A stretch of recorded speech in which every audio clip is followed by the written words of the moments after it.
Hello and welcome. It's rather ironic that while starvation threatens the lives of millions of people across the globe, the exact opposite threatens millions of others.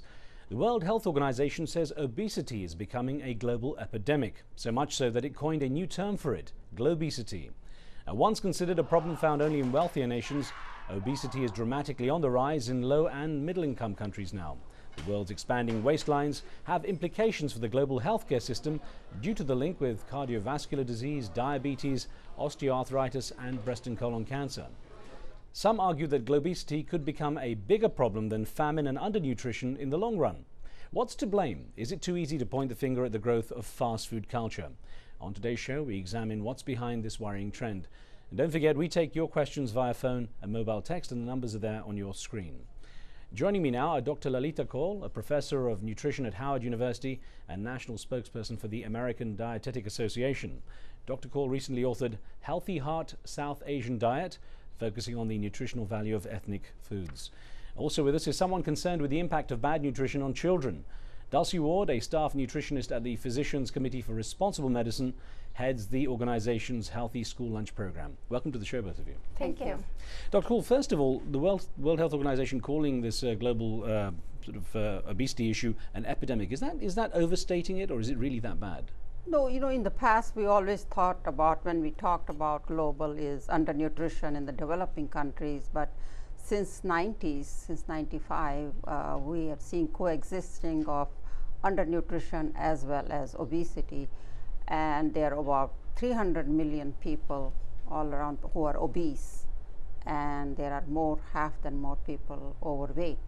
So we have this new trend coexisting. In fact, WHO has taken up some studies with University of Australia and New Zealand to collect the data and how we can deal with it. And Dulcie Ward, I guess the real worrying aspect is the number of children that are affected, and one of the projections puts a large percentage of the child population across the world, a growing number, becoming overweight. Why in particular children, when we know so much about how we can affect diet at an early age and how we can have a positive influence? Why is it taking that trend, do you think?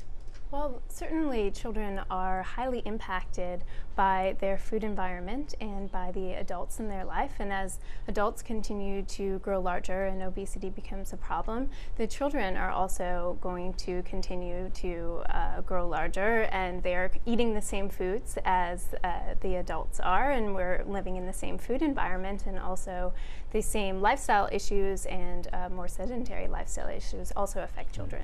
I've seen reports in places like China, for example, where they say that with the one-child policy, the parents tend to want to spoil the children. They have a child, I should say, in this case, and that way they called it the generation of little emperors, who are sort of overweight because they're spoiled. Now, are you finding that parents, certainly in the cases you've witnessed, parents don't pay as much attention to children as they should, or is it they're spoiling them? What is the factor, do you think? It's not necessarily the attention. It's what foods are available. Our food environment tends to be really heavy in high-fat meat and dairy products, and also highly processed junk food that provide an excess of energy. So it's a lack of the fresh fruits and vegetables and whole foods in the diets of children, and an excess of energy that abounds.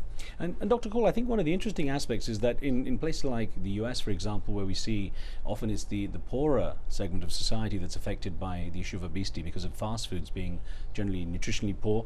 In places like India, it's the middle classes because of their access to eating out more and not paying as much attention. It's a reverse thing in USA, poorer population. In fact, I have clinics where I work with economic people. They are more obese, but in other developing countries, you see the richer they are, more fat. But here, I have been working with a lot of communities like that. There are so many issues going on, the family dynamics. Food is of course most important, but there are other issues. If they're on one medical assistance check, so there is a family, there are grandchildren, one parent.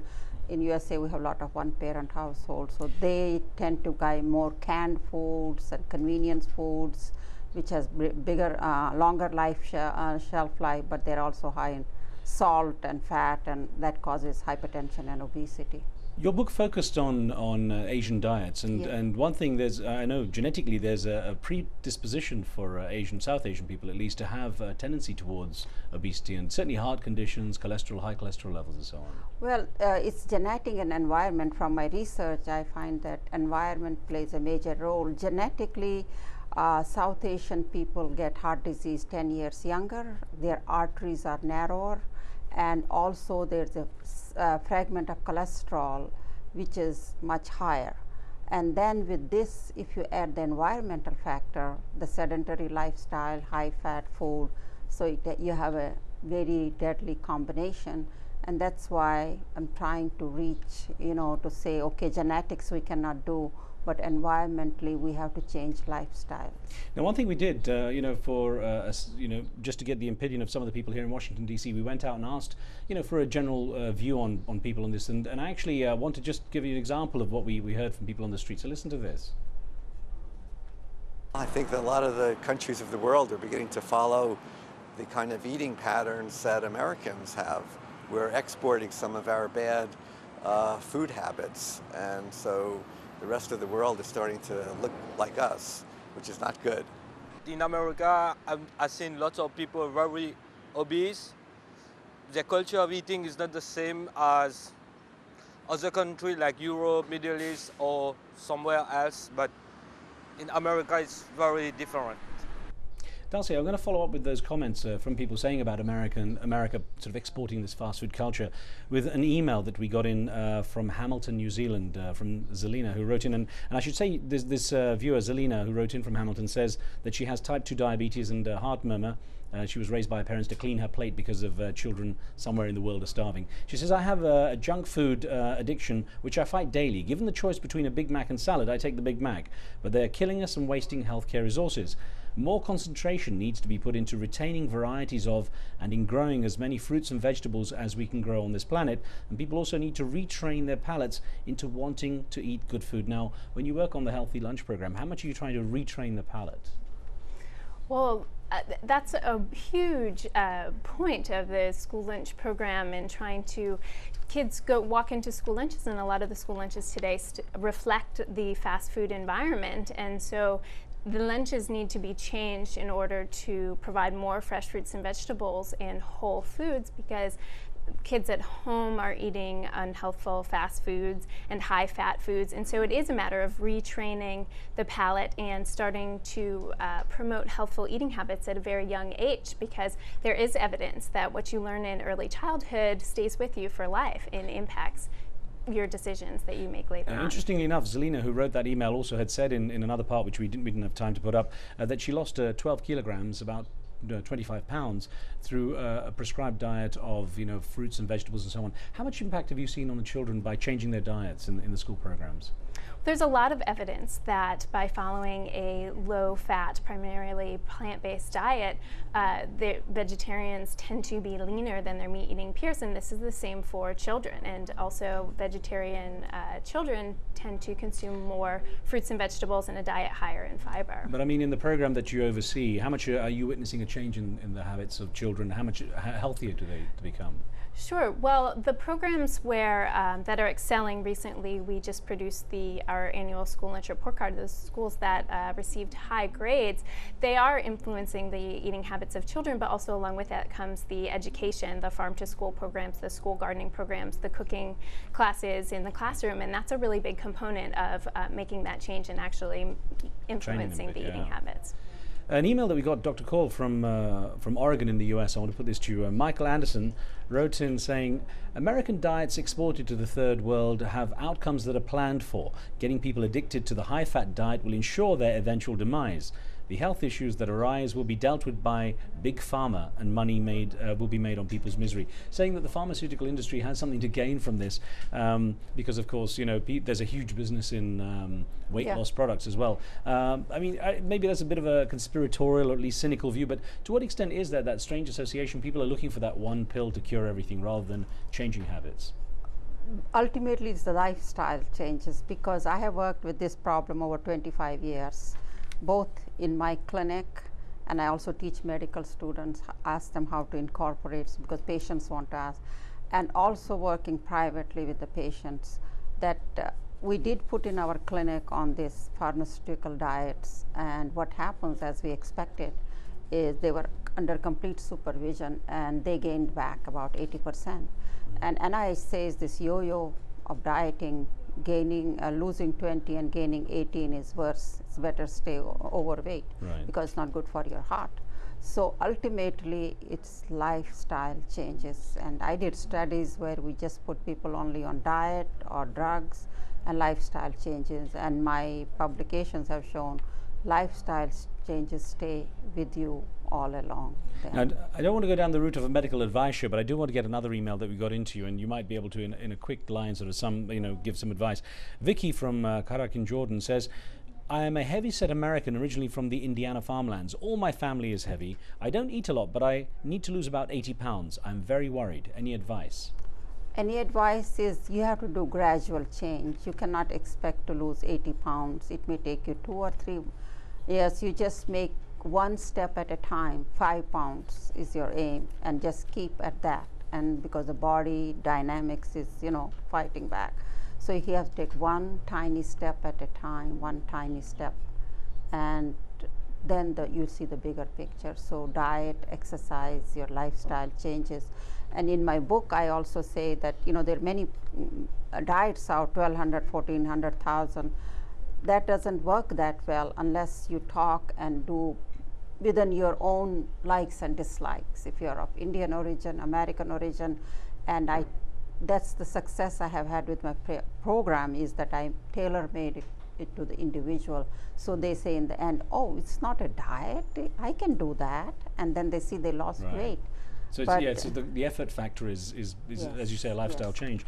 Well, Dulcie Ward, there was an interesting study, a McDonald's study, and I want to just show you some of the information from this. The recent study that was published in the Journal of Archives of Pediatrics and Adolescent Medicine came up with this interesting finding. Children aged 3 to 5 prefer burgers, fries, milk or carrots with a McDonald's label to identical food in plain white wrappers. And I think it was interesting because the study showed that, in fact, if those McDonald's labels are transferred to healthy snacks, the children still thought they tasted better, that they were actually influenced by the packaging in terms of how they regarded the food within. How much are you having to play with the psychology of the child's mind in changing their habits? It's pretty amazing, isn't it? The influence of industry and marketing. And I think we could do a lot with marketing and marketing of healthful foods if we just and that's not where the money is in this country, and obviously why children prefer McDonald's. But if McDonald's made a focus to serve healthful foods, and we did a lot with the promotion and marketing, I think that shows that children are very receptive to it. Yeah. Well, I was wondering, Dr. Paul, in this issue of the psychology of it all, I wonder with the Big is Beautiful campaigns, trying to make people develop their sense of self-esteem irrespective of their size. Obviously, it's very valuable as far as psychological help, but how detrimental is it to for people like yourself trying to establish actually a healthier lifestyle and healthier physical state? You mean psychologically? Well, yes, when you have the Big is Beautiful campaign saying it's okay to be big, I mean, is that detrimental in your opinion? Even when I teach medical students, we tell them, I just had a conference with the physicians last week, we say you don't look down on the patient or anybody you're advising. You don't say that, oh, you are fat and you should, is something wrong. I try to talk in terms of medical than aesthetics. And I have a patient who has hypertension, cholesterol high, joint disease. I say if you lose few pounds, ideal, if I calculate ideal weight, it might be 120 and somebody is 300 pounds. It's not realistic. So I talk with them, what is your goal? So your blood pressure drops, you take less medicine. If you explain it on to them like this, and not that you are judgmental, and one should not be in advising judgmental as to you look beautiful if you are thin. I wonder, Dulcie, how much you are having to fight this attitude a lot of people have that soon enough there'll be a pill that will help you. I mean, there's so much advertised in terms of these pharmaceutical products that will help you to lose weight quickly and increase your energy and so on. How much are you having to fight that and say to people it still comes down to calories, input and output? Well, it's a huge issue because there might be a pill, there might be a cure. Everyone's always looking for that simple solution, but really it just comes down to the amount of calories one consumes and your lifestyle. And it's difficult when your food environment and our lifestyles lead towards more sedentary lives. But really, I think we do need to focus on whole foods and going back to what is actually going to promote health and is sustainable and one can follow. Presumably with kids you're having to also encourage the exercise aspect, because it's a combination of the two, isn't it? Mm-hmm, absolutely, and the combination is very important.